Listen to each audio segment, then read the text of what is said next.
Assalamualaikum warahmatullahi wabarakatuh. Halo semuanya, saya Muhammad Revan Adi Pramana dari KM24E dengan NIM 0802524121. Kali ini saya ingin mengerjakan tugas mata kuliah Industri Profesi Komunikasi.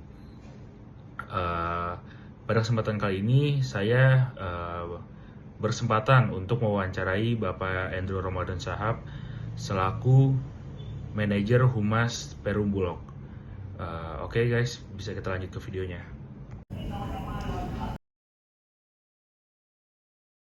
Assalamualaikum warahmatullahi wabarakatuh. Halo semuanya, saya Muhammad Revan Adi Pramana, mahasiswa aktif Ilmu Komunikasi Universitas Al-Azhar Indonesia. Kali ini saya berkesempatan untuk mewawancarai Bapak siapa? Saya Andrew Ramadan Shahab. Baik Bapak Andrew Ramadan Shahab, Bapak ini saat ini posisinya apa ya di Bulog ini? Saya bertanggung jawab sebagai manajer humas di Perum Bulog. Oh iya. Baik Pak, jadi kali ini saya akan mewawancari Bapak seputar dunia humas di di Perum Bulog ini. Oke, untuk mempersingkat waktu mungkin kita langsung mulai ke pertanyaan aja ya. Oke.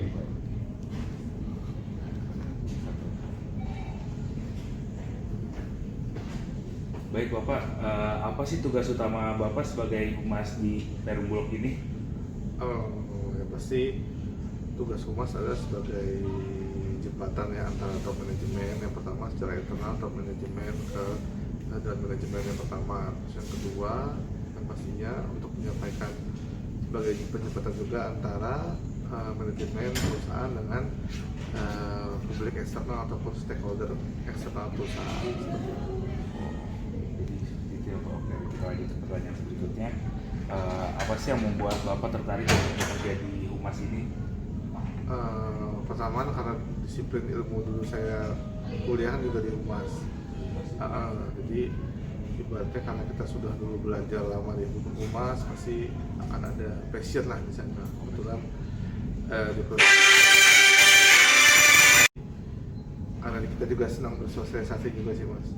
Jadi ibaratnya ya pasti bekerja lebih enak adalah bekerja dengan adanya passion itu sendiri sih. Baik, berarti Bapak tuh kuliah di ilmu komunikasi juga yang ambil PR ya? Kalau boleh tahu, Bapak kuliah di mana sih dulu? Saya alumni Universitas Padjadjaran, Fakultas Ilmu Komunikasi tahun angkatan 2005. Jadi kalau dulu saya itu sempat D3 dulu ngambilnya broadcasting, kemudian saya lanjut ekstensinya itu baru ngambil PR. Berarti langsung ekstensi gitu ya Pak? Iya, benar. Oh, seperti itu. Coba kita lanjut ke pertanyaan berikutnya. Apa sih tantangan terbesar yang pernah Bapak hadapi selama bekerja di humas ini?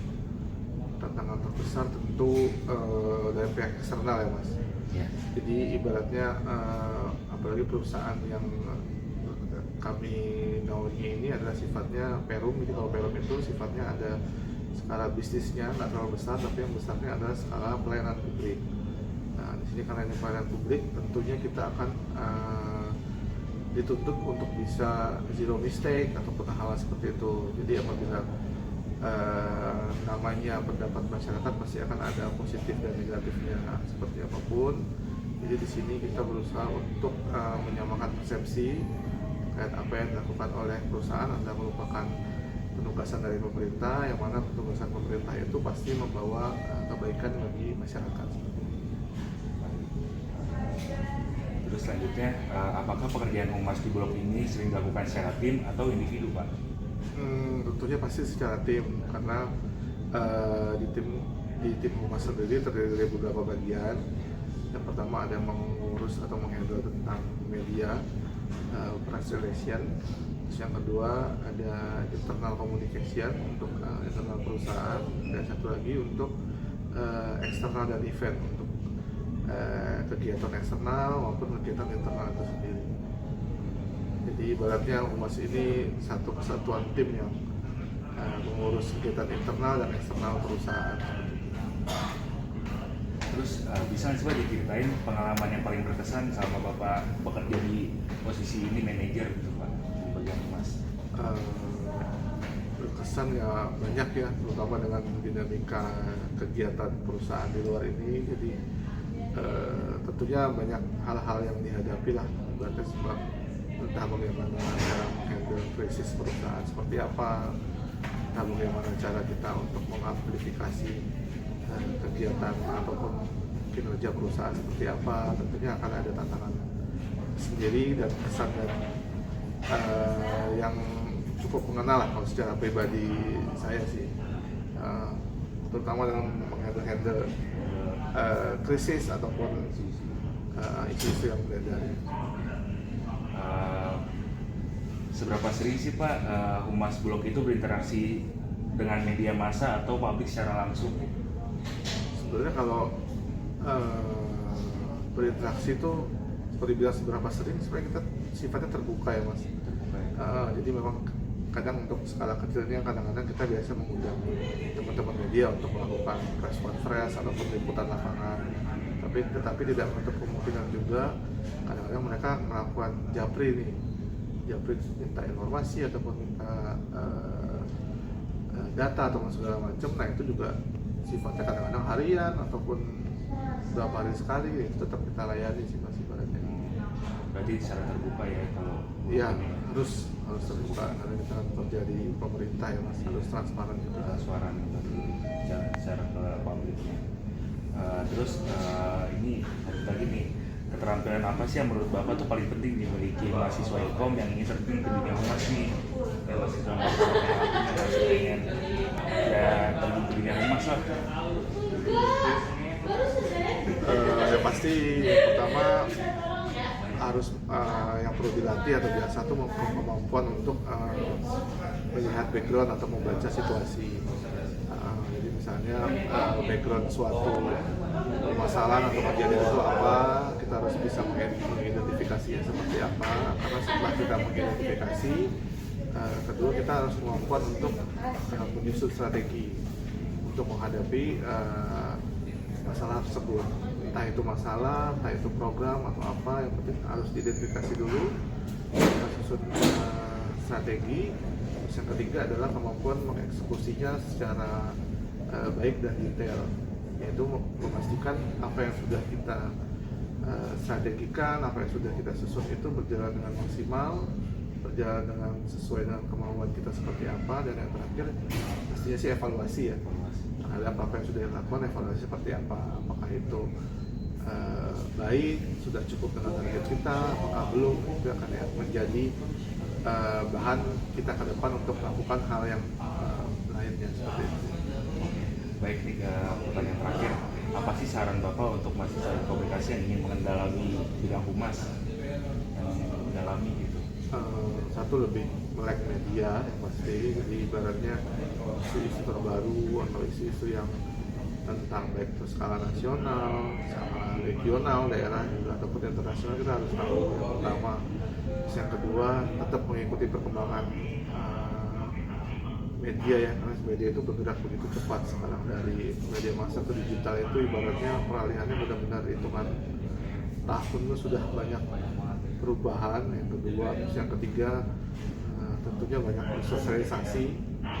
Ibaratnya kita orang komunikasi, orang PR ataupun humas ataupun yang lain itu harus banyak berkomunikasi sama orang. Kita harus bisa melihat banyak persepsi orang terhadap satu hal. Jadi ibaratnya kalau dari sisi media kan ada namanya istilah cover both side ya. Jadi ibaratnya terkait suatu kasus tuh kita jangan percaya di sisi salah satu sisi aja. Kita harus melihat dari berbagai sisi supaya kita tahu kebenarannya seperti apa, sehingga pada saat kita dituntut untuk melakukan suatu action terhadap kasus itu kita paham posisi kita ada di mana. Terus yang keempat ya, karena kita orang komunikasi ya, jangan baper sih. Ibaratnya harus punya mental yang kuat lah, karena itu apalagi kalau berhadapan dengan netizen dan lain-lain kan. Karena kalau misalnya kita baper atau apa kan mempengaruhi kondisi emosional, akan mempengaruhi kondisi dalam pengambilan keputusan juga. Seperti itu. Baik, terima kasih ya Pak Hendro atas wawancara pagi hari ini. Jadi banyak sekali insight yang saya dapati dari wawancara kali ini. Sekian dari saya, Revan Adi Pramana. Wassalamualaikum warahmatullahi wabarakatuh. Masih banyak Pak. Assalamualaikum warahmatullahi wabarakatuh. Halo semuanya, saya Muhammad Revan Adi Pramana, mahasiswa Ilmu Komunikasi dari Universitas Al-Azhar Indonesia. Kali ini saya sedang bersama Bapak siapa? Frans. Bapak Frans ini di CNN sebagai apa ya Pak? Di CNN sebagai senior producer. Oh, senior producer ya Pak? Oke, itu bisa kita mulai aja langsung ke pertanyaan pertamanya ya Pak? Ya. Oke, boleh diceritakan sedikit sih Pak, apa yang membuat Bapak tertarik untuk terjun di bidang jurnalistik? Ya, dulu waktu terjun pertama kali di dunia jurnalistik itu karena bisa menjadi bagian dari saksi sejarah, karena kan pers itu kan memberitakan apa yang terjadi di suatu negara, apalagi kita juga jadi pilar demokrasi gitu. Jadi ada kebanggaan lah gitu bisa jadi bagian dari sejarah. Oke, lanjut ke pertanyaan selanjutnya. Selama menjalani profesi ini, apa sih tantangan yang paling sering Bapak hadapi? Tantangannya kalau untuk TV ya, untuk TV itu berbeda dengan .com, berbeda dengan radio gitu. Kita karena audio visual, jadi kita di lapangan itu tidak boleh terlambat. Kalau terjadi peristiwa, kita harus hadir di situ, bisa menggambarkan secara audio visual. Berbeda dengan wartawan.com atau yang lain yang masih bisa menceritakan sebuah peristiwa walaupun mereka belum ada di situ.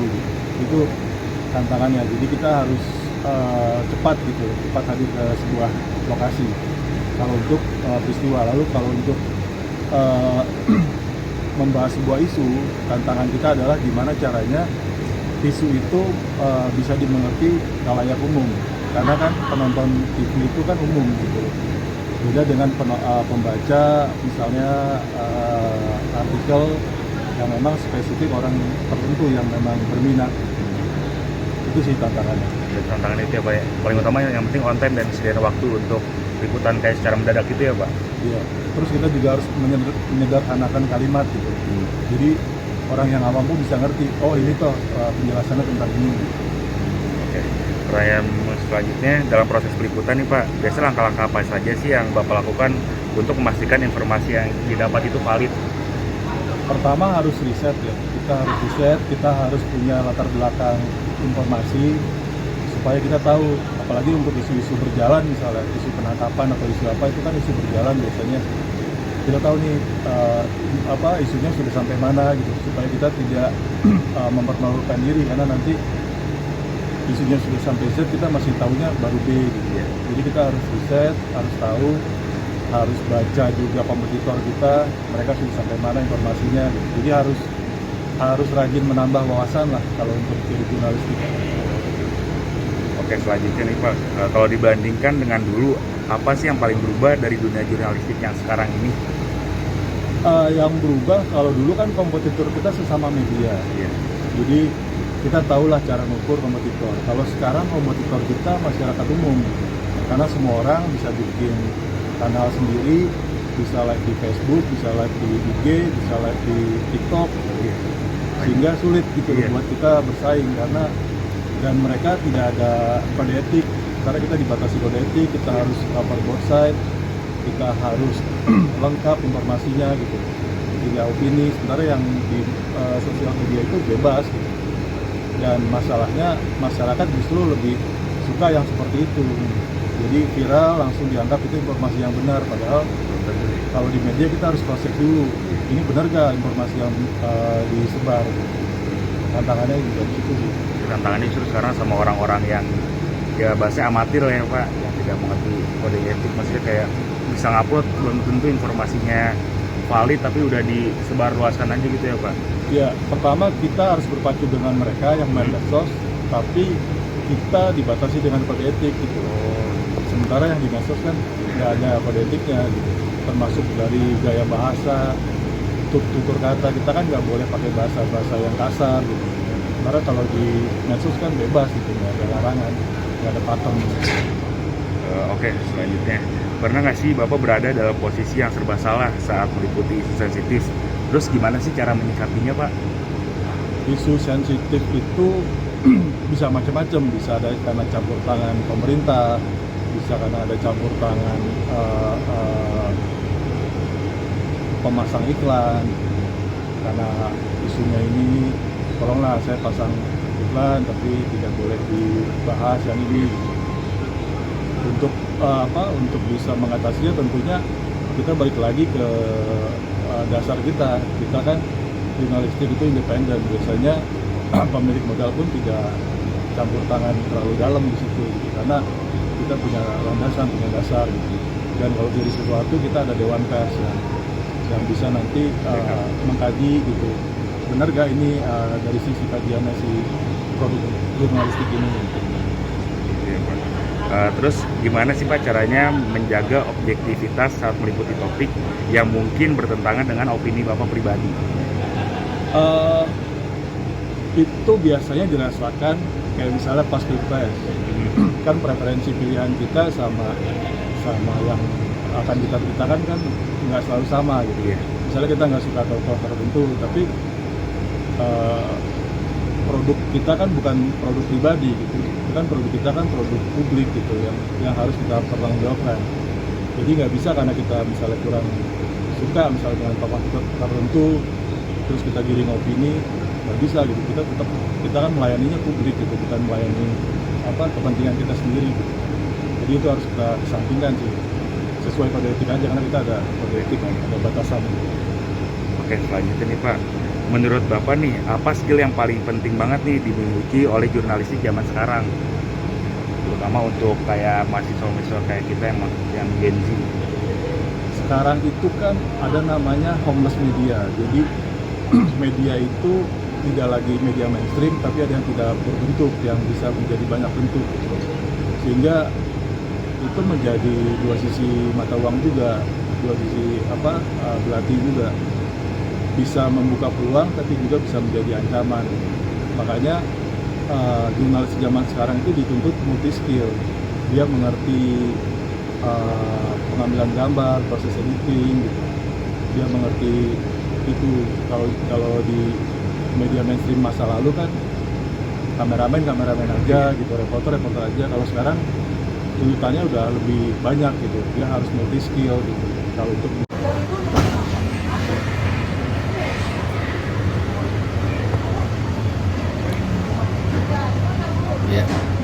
Assalamualaikum warahmatullahi wabarakatuh. Halo semuanya, saya Muhammad Revan Adi Pramana, mahasiswa Ilmu Komunikasi dari Universitas Al-Azhar Indonesia.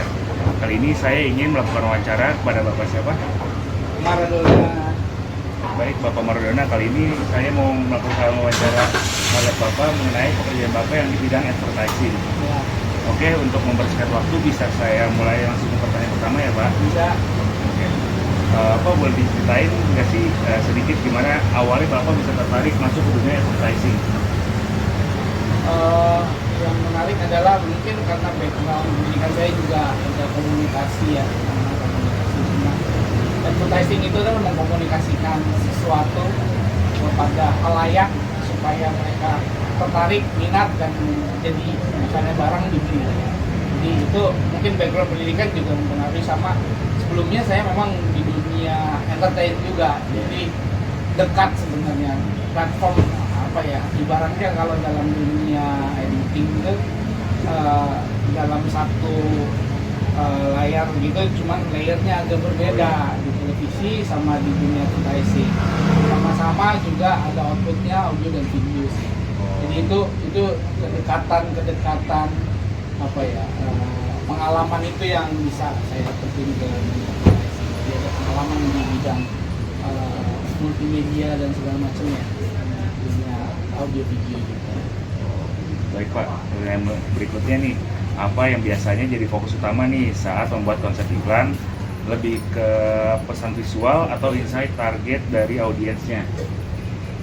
Kalau sekarang sih ngomong tentang pesan itu lebih ke bagaimana pesan itu bisa diterima dengan cepat dan tepat sasarannya, marketnya. Itu lebih ke kita ngomong kreativitas sih.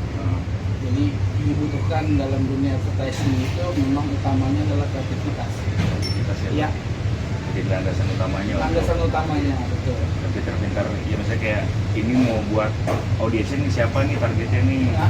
Misalnya targetnya ibu-ibu umur 25 sampai 35 pasti approaching-nya berbeda sama targetnya anak-anak teenage 12 sampai 17 tahun. Itu pasti pendekatannya juga beda, metode yang dipakainya juga harus beda gitu. Kalau enggak, orang enggak dengan cepat tertarik gitu ya. Oke, selanjutnya gimana sih Pak cara Bapak mengubah brief dari klien yang kadang masih mentah jadi ide kreatif yang dieksekusikan secara menarik? Yang pasti sih butuh waktu untuk grooming bersama ya. Sama-sama kliennya berarti. Selain sama klien, sama tim kreatif, sama tim account juga atau account eksekutif AE, karena kalau di advertising itu yang punya klien itu kan teman-teman di account. Klien itu briefnya pertama pasti sama teman-teman account, baru diturunin ke kreatif, dari kreatif baru diaplikasikan ke misalnya mau jadi video kayak, mau jadi output kayak, mau jadi still image output kayak. Oh, oke Pak. Jadi butuh brainstorming sih. Brainstorming berarti ya Pak? Iya. Oke. Bapak pernah nggak sih mengalami campaign yang gagal? Kalau iya, pelajaran apa sih yang bisa Bapak ambil dari campaign itu? Campaign yang gagal sebenarnya kalau saya pribadi kan saya head production ya di advertising di Dentsu ya. Nah sebenarnya untuk kegagalan campaign sama berhasilnya campaign itu ruangnya bukan banyak di saya sih sebenarnya, karena variabelnya banyak juga bahwa sebuah campaign itu gagal atau tidak gagal. Cuman kalau dari agensi biasanya kita nggak bisa guarantee untuk campaign itu secara sellingnya, tapi lebih ke awareness.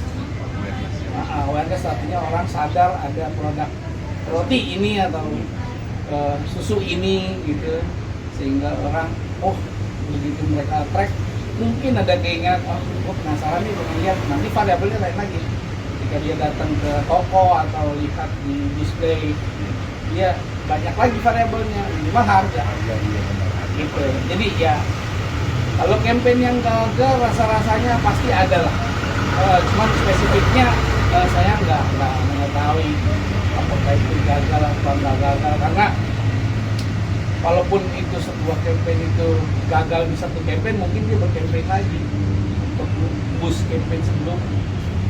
Jadi nggak pernah berhenti, apalagi kalau brand-brandnya besar ya. Kalau brandnya kecil mungkin bisa tutup toko tuh kasihan. Gitu sih. Selanjutnya nih Pak, menurut Bapak seberapa penting sih riset audiens dalam proses pembuatan iklan itu sendiri?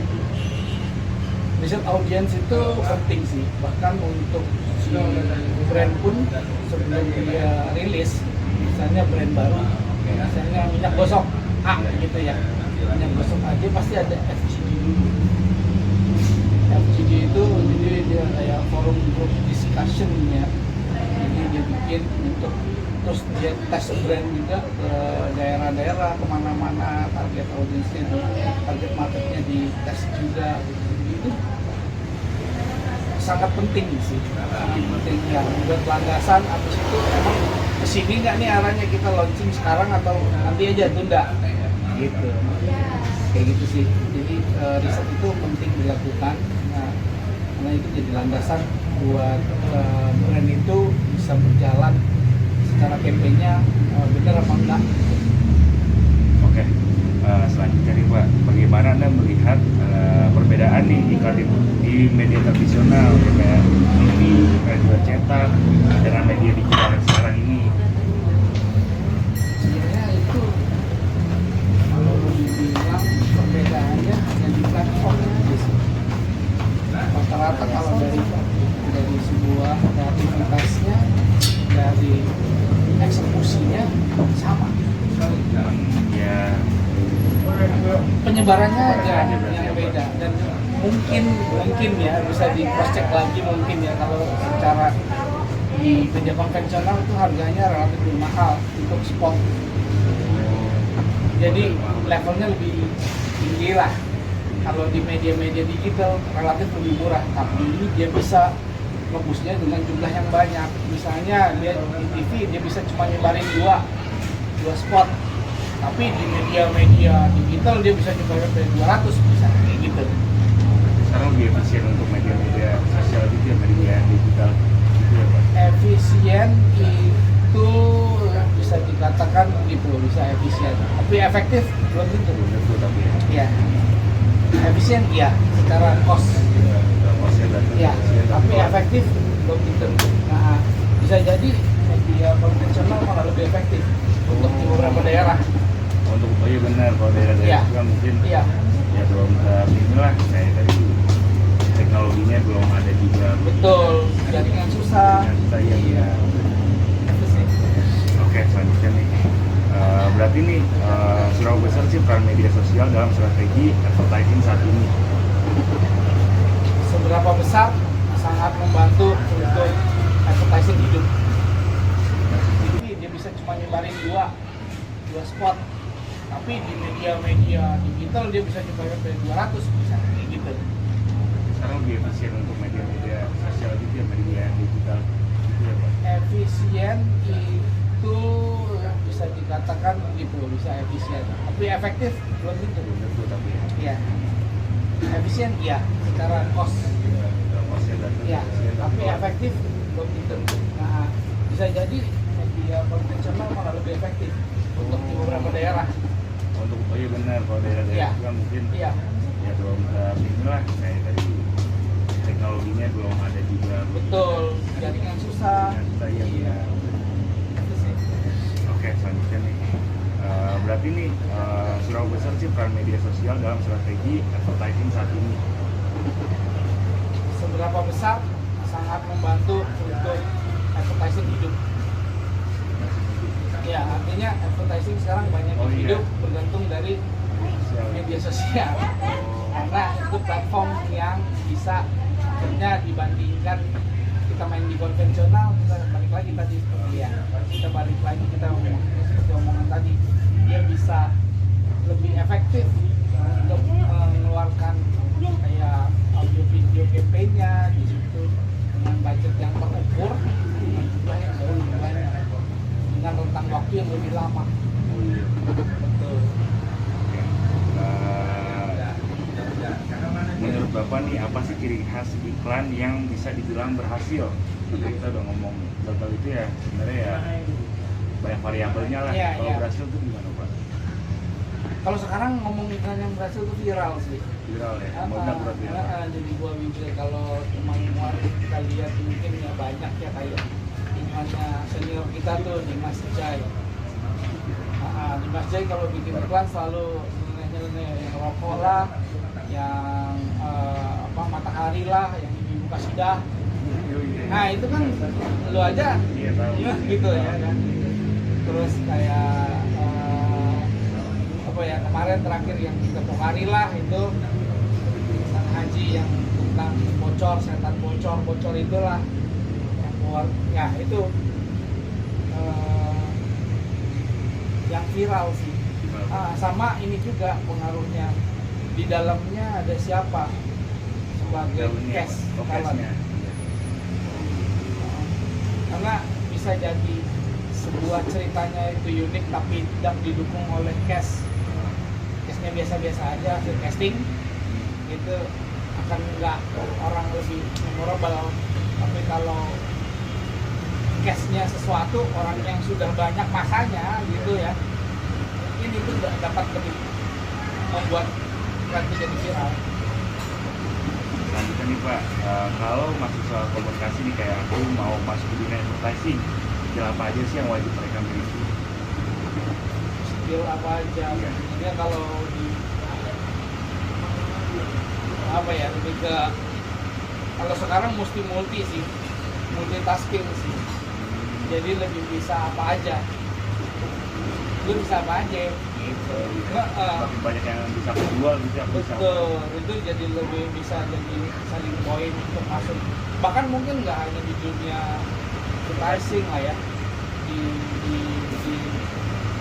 dunia kerja lainnya pun juga bisa jadi selling point. Dari itu bahasa, dari itu bagaimana bisa jadi penulis atau copywriter yang baik, begitu punya keahlian coding yang sekarang ya Pakai baju sekarang.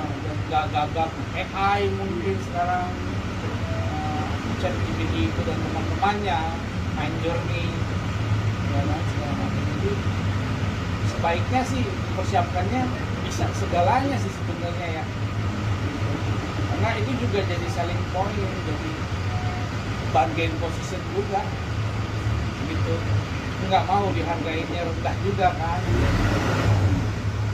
Terus, Oke, lanjut ke pertanyaan terakhir.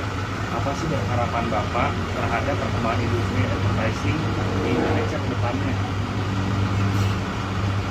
harapan saya sih industri ini tetap berjalan. Karena rasanya sih industri advertising itu masih napasnya masih panjang istilahnya dibandingin dengan industri mungkin ya kalau kita bilang radio, cetak-cetak yang lain ya. Karena even di sosial media pun sekarang dengan ini yang tadi saya bilang bahwa digital itu bikin kita hidup.